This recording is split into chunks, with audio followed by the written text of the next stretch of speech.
vous en parle ce matin parce que les négociations commencent aujourd'hui entre l'assurance maladie et les syndicats de médecins autour de ce sujet. On en parle avec Franck Bodino. Bonjour Franck. Bonjour. Vous êtes médecin et fondateur de H4D, Health for Development. On peut déjà consulter à distance, vous allez le voir, un généraliste comme un spécialiste. Reportage de Célia Jeunesse avec Justine Fontaine.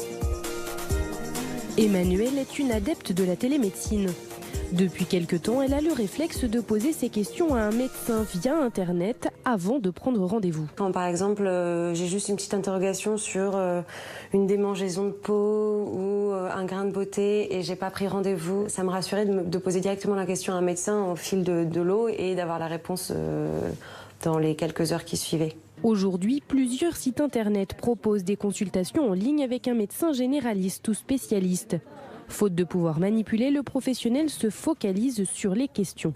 On va beaucoup plus se concentrer sur l'interrogatoire, sur les antécédents du patient, sur les signes qu'il a actuellement. Cet ancien pharmacien a lancé une plateforme de télémédecine en 2010. Son objectif, aider les malades des déserts médicaux. Ok, donc je peux vous envoyer une ordonnance, vous allez... La plupart des patients qui nous appellent ont toujours une problématique, c'est que mon médecin n'est pas disponible ou j'ai plus de dermatologue dans un rayon de 50 km, je dois prendre la voiture. Une téléconsultation coûte 25 €.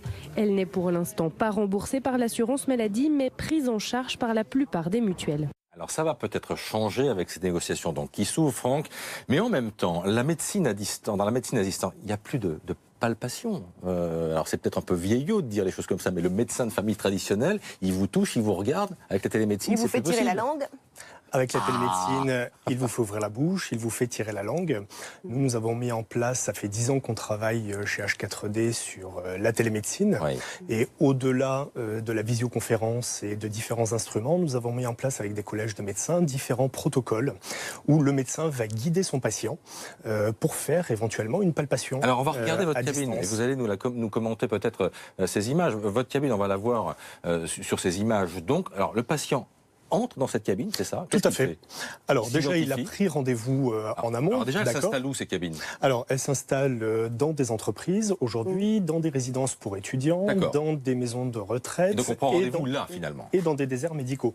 D'accord? Donc, on prend rendez-vous, la patiente, là en l'occurrence, arrive, met sa carte vitale, puisqu'il y a tout un système de sécurisation des données et d'identification, et elle va rentrer en lien avec un médecin qui est formé, qui est à distance. Alors on la voit, elle a des appareils à sa disposition. Tout à fait. Alors la première chose, c'est que le médecin va faire comme dans son cabinet. D'accord? Il va interroger. Non, déjà, il va interroger. Qu'est-ce qu'il vous arrive aujourd'hui? Il va demander ses antécédents. Est-ce qu'elle prend un traitement? Il va remplir un dossier médical qui va être partagé avec le médecin traitant. Ensuite, d'accord?